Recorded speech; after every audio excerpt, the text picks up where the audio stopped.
आप सभी लोगों को नवरात्र की हार्दिक शुभकामनाएं। जय माता दी, राधे राधे। या देवी सर्वभूतेषु मां सृष्टि रूपेण संस्था नमस्तस्यै नमस्तस्यै नमस्तस्यै नमो नमः। अर्थात हे मां सर्वत्र विराजमान और कुष्मांडा के रूप में प्रसिद्ध अम्बे, आपको मेरा बार बार प्रणाम है, या मैं आपको बारंबार प्रणाम करती हूँ या करता हूँ। हे मां, आप मुझे सब प्रकार के पापों से मुक्ति प्रदान करें। नवरात्र की चतुर्थी तिथि मां भगवती दुर्गा के चौथे स्वरूप मां कुष्मांडा को समर्पित होती है। शास्त्रों में ऐसा कहा गया है कि मां कुष्मांडा की पूजा करने से आपके सभी अभीष्ट कार्य पूर्ण होते हैं और जिन कार्यों में बाधा आती है वे भी बिना किसी रुकावट के संपन्न हो जाते हैं। मां कुष्मांडा की पूजा करने से भक्तों को सुख और सौभाग्य की प्राप्ति होती है। देवी पुराण में बताया गया है कि पढ़ने वाले छात्रों को मां कुष्मांडा की पूजा नवरात्र में अवश्य करनी चाहिए। मां कुष्मांडा उनकी बुद्धि का विकास करने में सहायक होती हैं। तो हम लोग क्या करेंगे कि मां कुष्मांडा की पूजा हम करेंगे, और आज की वीडियो में मैं आपसे बात करने वाली हूँ कि मां कुष्मांडा की संपूर्ण पूजा विधि क्या है, ठीक है, उनका प्रिय भोग क्या है, उनको हमें क्या अर्पित करना चाहिए, और वो किस रंग के वस्त्र पहनती हैं, धारण करती हैं, तो किस रंग के वस्त्र हमें उन्हें पहनाने चाहिए नवरात्र के चौथे दिन में। तो इन सभी के बारे में, उनके रंग, उनके पुष्प के बारे में कि कौन सा पुष्प माँ को हमें अर्पित करना चाहिए, ठीक है। तो इन सभी चीज़ों के बारे में हम आज की वीडियो में बात करने वाले हैं। वीडियो के अंत तक आप लोग हमारे साथ बने रहिए। मंत्रों के जाप के बारे में बताएंगे कि कौन सा मंत्र हमें कुष्मांडा की माता के लिए बोलना चाहिए, चौथे दिन हमें कौन से मंत्र का उच्चारण करना चाहिए, ठीक है, जिससे माँ को अत्यंत खुशी होती है और माँ अत्यंत प्रसन्न होती हैं हम लोगों से। तो माँ कुष्मांडा का स्वरूप क्या है जिसका हमें पूजा करते समय ध्यान करना है, किस प्रकार से माँ की आराधना करें, कौन सी वस्तुएं माँ को अर्पित करें जिससे माँ प्रसन्न होकर हमारी पूजा का हमें संपूर्ण फल प्रदान करें, और जिस भी कामना से हम पूजा करते हैं, व्रत धारण कर रहे हैं, तो वह हमारी मनोकामना माँ कुष्मांडा देवी पूर्ण करें। इसके लिए आज विशेष क्या करना चाहिए, तो संपूर्ण जानकारी आपको आज की वीडियो में देने वाले हैं। माँ कुष्मांडा की पूजा से संबंधित जितनी भी जानकारी है, जो भी आपके मन में प्रश्न है, जो भी डाउट है, वो सारे आज की वीडियो में हम क्लियर करने वाले हैं। तो आज की वीडियो में को आप शेयर करिए अपने परिवारजनों के साथ, अपने मित्रजनों के साथ। इस वीडियो को ज़्यादा से ज़्यादा शेयर करें, और वीडियो अच्छी लगे तो एक लाइक ज़रूर करें। माता रानी आप पर और आपके परिवार पर हमेशा कृपा बनाए रहें। यही एकमात्र जरिया है जिससे मुझे पता चलता है कि आपको यह वीडियो अच्छी लगती है और आपके लिए यह वीडियो उपयोगी है। तो अगर वीडियो अच्छी लगे तो लाइक कर देना, इससे मुझे मोटिवेशन मिलता है, और एक कमेंट ज़रूर करना। कमेंट में आप जय माता दी का नारा ज़रूर लगाएं।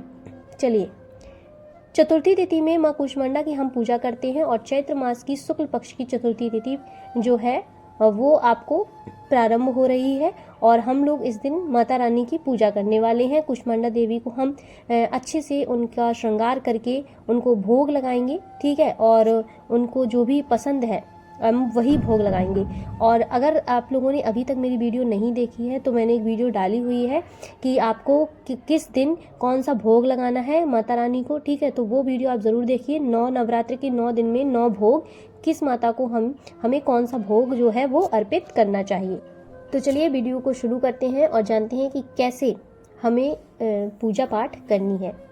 देखिए, प्रतिदिन प्रातःकाल जल्दी उठ रहे हैं आप लोग, नवरात्र चल रही हैं तो उठ ही रहे होंगे।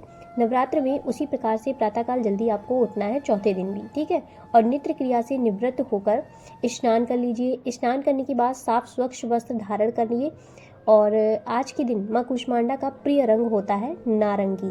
उन्हें नारंगी रंग बहुत पसंद है, और हरा, ठीक है, मतलब नारंगी और हरे में से किसी भी रंग के वस्त्र आप धारण कर सकते हैं, और उसी रंग के आप वस्त्र माता रानी को भी पहना सकते हैं। और हाँ, जैसे कि अगर आप इन रंगों के वस्त्र नहीं धारण करना चाहते हैं तो कोई भी दूसरे रंग के वस्त्र भी धारण कर सकते हैं, जैसे कि लाल, गुलाबी, कोई भी रंग, शुभ रंग जो आप धारण कर सकते हैं। काला रंग धारण नहीं करना चाहिए पूजा के समय, तो आप उसको थोड़ा सा अवॉइड कर दें।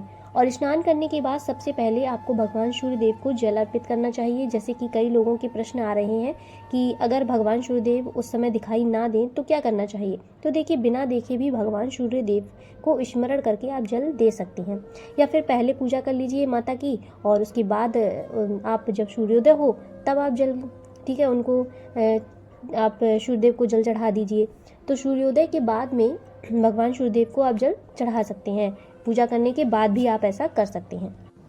अब आपको क्या करना है कि जहाँ पर आप पूजा कर रहे हैं अपने मंदिर में, ठीक है, वहाँ पर आपको एक शुद्ध आसन डालकर वहाँ पर बैठ जाना है।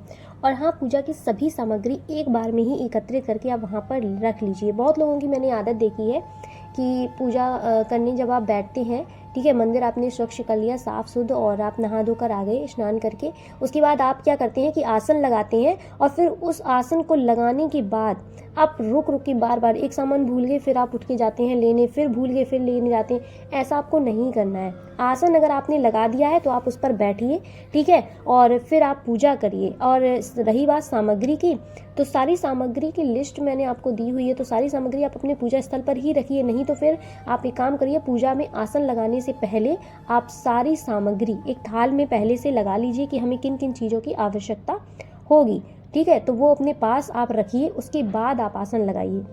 जब आप आसन लगाते हैं तो आपको बार बार आसन को खाली नहीं छोड़ना है, और उसको बार बार छोड़ के आपको फिर सामान लेने नहीं जाना है, ठीक है। तो सामग्री आप जितनी भी है वो एक बार में एकत्रित कर लीजिए और वहीं अपने पास रखिए, जिससे कि बार बार आपको आसन से उठना ना पड़े। अब जैसे कि माँ के सामने आपने शुद्ध घी का दीपक प्रज्वलित कर लिया है, इसके बाद आपको शुद्धिकरण करना है। जैसे कि आप अपने आसपास थोड़े से जल के छींटे दे दीजिए, ठीक है। जो भी सामग्री पूजा की है सब पर आपको जल के छींटे देने हैं। गंगा जल ले लीजिए और अपने ऊपर भी आप जल छिड़क लीजिए, और जो भी देवी देवता विराजित हैं सबके ऊपर जल के छींटे दीजिए। पुष्प से दे दीजिए, ठीक है, या फिर आपके पास से कोई भी पान का पत्ता है या फिर आम का पत्ता है, ठीक है, उससे कर दीजिए। पुष्प से एक पुष्प ले लीजिए। नवरात्र में पुष्प बहुत मिलते हैं और आपको पुष्प तो अर्पित करने ही, तो आपके पास पुष्प होंगे ही, जिससे कि शुद्धिकरण हो जाए और वातावरण का। उसके बाद आपकी पूजा आप अपनी प्रारंभ कर सकते हैं। तो पूजा प्रारंभ करने से पहले थोड़ा सा जल अपने आसन के नीचे भी आप छिड़क लीजिए। उसी जल से आपको 2 बार अपने मस्तक पर तिलक करना है, ठीक है। अब क्या होता है कि अब आपकी पूजा स्टार्ट हो जाती है, और पूजा शुरू होने के बाद, प्रारंभ होने के बाद आप आसन से उठ नहीं सकते। तब तक नहीं उठ सकते जब तक आपकी पूजा पूर्ण नहीं हो सकती, ठीक है। अब विधि विधान से आप चौकी पर विराजित सभी देवी देवताओं की पूजा कर लीजिए, जैसे कि कलश देवता गणेश जी, ठीक है, षोडश मात्र आपने लगाए होंगे, नवग्रह लगाए होंगे, नवग्रह मंडल, ठीक है, जो भी देवी देवता हैं, और उन सभी लोगों की आप पूजा करिए। चौकी पर विराजमान आपने किया होगा, चौकी लगाई होगी फर्स्ट डे, ठीक है। और चौकी कैसे लगानी है, क्या लगानी है, वो सब सारी वीडियोस तो विधिवत पड़ी ही हुई हैं मेरे चैनल पर, वहाँ से आप देख सकते हैं। और फिर आपको मंदिर में पूजा कर रहे हैं तो घर के जो भी देवी देवता हैं तो सबकी आपको पंचामृत पूजा करनी है, विधि से करनी है। धूप दीप देना है, अक्षत देना है, पुष्प देना है सभी को, ठीक है। ऐसा नहीं है कि जो आपने चौकी लगाई है माता रानी की, गणेश जी की, बस आपने उन्हीं लोगों की पूजा कर ली, और जो आपके मंदिर में विराजमान है आपके इष्ट, उनकी को आपने छोड़ दिया। तो सभी की आपको पूजा करनी है विधिवत, और सभी को आपको अक्षत पुष्प धूप दीप देना है। इन सामग्रियों को अर्पित करके और पूजा कर लीजिए। इसके बाद आपकी पूजा प्रारंभ होती है, और माँ भगवती दुर्गा के चौथे स्वरूप माँ कूष्मांडा की अपने दाहिने हाथ में थोड़ा सा अक्षत और पुष्प ले लीजिए और माँ कूष्मांडा का ध्यान कीजिए। अब सभी देवी देवताओं और माँ दुर्गा का भी स्वरूप जो है वो मानी जाती हैं, ठीक है। सभी देवियाँ माँ दुर्गा का ही स्वरूप मानी जाती हैं। तो माँ दुर्गा को की जो मूर्ति और फोटो आपके पास है, उसी में आपको माँ कूष्मांडा का ध्यान करना है। माँ कूष्मांडा का स्वरूप क्या है जिसका आपको पूजा के समय ध्यान करना है, और अगर आपको वो स्वरूप नहीं पता है तो आप फ़ोन पर अपनी माँ कूष्मांडा की देवी की फ़ोटो डाल के देख सकते हैं कि उनका स्वरूप क्या है, वरना आपको स्क्रीन पर देखने को मिल जाएगी कि माँ कूष्मांडा देवी का स्वरूप क्या है, ठीक है। तो आप देख सकते हैं कि माँ कूष्मांडा देवी जो है उनकी 8 भुजाएं हैं, इसीलिए इन्हें अष्टभुजी देवी भी कहा जाता है। इनके 7 हाथों में क्रमशः कमंडल, धनुष, वाण, कमल पुष्प, अमृत पूर्ण कलश, चक्र और गदा है। वहीं 8वें हाथ में सभी सिद्धियों और निधियों को देने वाली जप माला है। शास्त्रों के अनुसार माँ कूष्मांडा को कुमड़ी की बलि अति प्रिय है, इसीलिए संस्कृत में जैसे कि कुमड़ी का नाम कूष्मांडा है, तो इसकी वजह से ही माँ दुर्गा के इस स्वरूप को कूष्मांडा कहा गया है। तो माँ के इसी स्वरूप का आपको ध्यान करना है, और माँ कूष्मांडा का ध्यान करते समय आपको माँ के बीज मंत्रों का जप करना है। माँ का बीज मंत्र क्या है? ओम ऐम हीम देव्य नमः। अगला मंत्र है ओम कूष्मांडा देव्य नमः, ठीक है। ओम कूष्मांडा देव्य नमः। एक और मंत्र देख लीजिए, या देवी सर्वभूतेषु माँ कूष्मांडा रूपेण संस्था नमस्तस्यै नमस्तस्यै नमस्तस्यै नमो नमः। तो मंत्रों में से जो भी मंत्र इनमें से आप बोलना चाहें, जो भी जप करना चाहें, उस मंत्र का आप जाप कर सकते हैं। और हर दिन आपको जाप करना बहुत ज़रूरी होता है। मंत्रों का जाप करिए, हर देवी का अलग मंत्र होता है, तो आप उनका जाप जरूर करिए। मंत्रों का जाप उच्चारण बहुत ज़्यादा आपकी मनोकामना पूर्ण करने में आपको सफलता देता है। ठीक है, तो माँ का ध्यान कीजिए और उसके बाद अपने हाथों में से जो आपने अक्षत और पुष्प लिए हैं, तो अपनी मनोकामना बोलकर आप मूर्ति के पास उनको अर्पित कर दीजिए, उनके चरणों में अर्पित कर दीजिए। इसके बाद आपको विधि विधान से माँ दुर्गा के चौथे स्वरूप माँ कूष्मांडा की स्थापना करनी है, पूजा आराधना करनी है, जैसे कि धूप दीप अक्षत नैवेद्य, ये सभी चीज़ें आपको सामग्री आपके पास उपलब्ध जो है, और एक एक करके माँ दुर्गा को अर्पित करते जाइए। माँ दुर्गा के चौथे स्वरूप माँ कूष्मांडा की जो प्रिय पुष्प है वो लाल गुड़हल का पुष्प होता है, तो आप या फिर लाल गुड़हल का ले लीजिए या फिर लाल गुलाब का फूल भी ले सकते हैं। आप चाहें तो पीले कमल के पुष्प भी माँ को अर्पित कर सकते हैं। इसमें से जो भी पुष्प आपके पास उपलब्ध हैं, तो माँ की पूजा आराधना उनसे आप कर सकते हैं। यदि यह पुष्प ना हो तो पुष्प आपके पास जो भी उपलब्ध हो उनको भी आप अर्पित कर सकते हैं। ठीक है, ऐसा नहीं है कि ये प्रिय है और आपके पास कोई और अवेलेबल है तो आप पुष्प ही नहीं चढ़ा रहे, ऐसा नहीं करना है। ठीक है, जो भी आपके पास है आप अपने सच्चे मन से उनको अर्पित कर दीजिए। अब बात करते हैं माता के भोग की। तो आज आपको लगाना है, देखिए माँ कूष्मांडा का प्रिय भोग होता है मालपुए का, और जैसा कि मैंने अपनी वीडियो में भी बताया है 9 दिन 9 भोग, तो कौन कौन से भोग आपको लगाने हैं वो आप वीडियो पहले से देख के रखिए कि नेक्स्ट डे आपको किसका भोग लगाना है। ठीक है, चौथे दिन आपको माँ कूष्मांडा देवी को भोग जो प्रिय है वो है मालपुए का, तो आप थोड़े से मालपुए बना लीजिए और उसका भोग आप लगाइए। आज के दिन माँ को लाल पुआ अर्पित करने से भी के निर्णय क्षमता आपको जो है वृद्धि प्रदान करती हैं माँ, और माँ इतनी प्रसन्न होती हैं मालपुए के भोग से कि आपको मन चाहे वरदान की प्राप्ति देती हैं।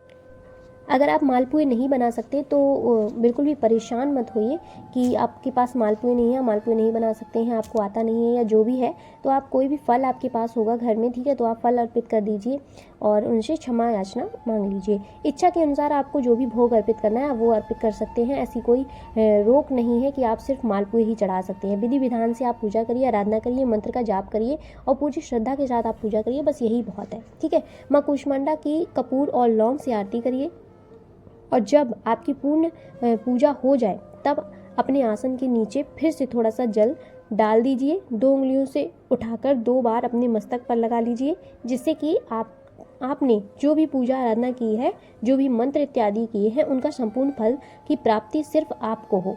ठीक है, तो आज के इस उपाय के बारे में देखिए। नवरात्रि के चौथे दिन जब हम माँ भगवती के चौथे स्वरूप माँ कूष्मांडा की पूजा करते हैं, तो उस समय माँ को अगर मालपुए को भोग अर्पित करते हैं तो उससे कुछ मालपुए किसी ब्राह्मण या किसी मंदिर में आप दान भी कर सकते हैं। ठीक है, किसी मंदिर में दान कर दीजिए या फिर कोई ब्राह्मण हो तो उनको भी आप खिला सकते हैं। तो इससे माँ कूष्मांडा की विशेष कृपा आप पर प्राप्त होती है, मनचाहे फल की आपको प्राप्ति होती है। इसीलिए जब भी आप कोई भी भोग अर्पित करें तो किसी न किसी को बांटे जरूर दें, चाहे किसी कन्या को दे दें या फिर किसी ब्राह्मण को दे दें, किसी मंदिर में प्रसाद के रूप में किसी को अर्पित कर दें। ठीक है, आपको घर पे ही नहीं रखना है, नहीं अपने सदस्यों को तो घर में बांटिए ही, ग्रहण कर लीजिए, आप भी ग्रहण करिए, लेकिन बाहर भी आपको कन्या को या फिर ब्राह्मण को आपको ये भोग प्रसाद के रूप में देना है। तो ये थी आज की वीडियो। और दोस्तों, अगर आपको ये वीडियो अच्छी लगी हो तो एक लाइक ज़रूर करना, और जो भी माँ कूष्मांडा देवी की कथा सुनना चाहते हैं तो आपको मेरे चैनल पर कथा भी मिल जाएगी। और आप जब पूजा करें, जब आप पूजा कर रहे हो तो आप उसके बाद, आपकी जब पूजा संपन्न हो जाए उसके बाद आप कथा चलाकर भी रख सकते हैं और कथा सुन सकते हैं। तो आपको मेरे चैनल पर इस वीडियो के तुरंत बाद आपको कथा भी मिल जाएगी, तो आप कथा चलाकर रखिए और माता रानी की पूजा करिए। सभी भक्त सच्चे मन से पूजा करिए। आपकी जो भी मनोकामनाएं हैं, मैं आशा करती हूँ कि माता रानी आपकी हर मनोकामना पूर्ण करेंगी। इसी के साथ मिलते हैं नेक्स्ट वीडियो में, तब तक के लिए जय माता दी, राधे राधे।